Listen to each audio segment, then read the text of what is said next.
वाजिद अहमद खान आहे। येथे उपस्थित मान्यवरांचे, गुरुजनांचे व उपस्थित सर्वांचे मी मनातून स्वागत करतो।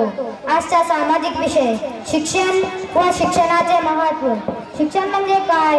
शाळा वा महाविद्यालयात जाऊन आपण जे काही शिक्षण घेतो त्याला शिक्षण म्हणता येईल काय?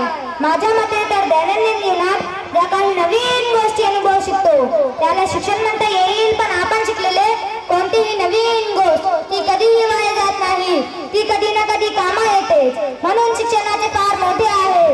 शिक्षणाला मानवी जीवनात अनन्यसाधारण महत्त्व आहे। शिक्षण ही अशी गोष्ट आहे ज्यामुळे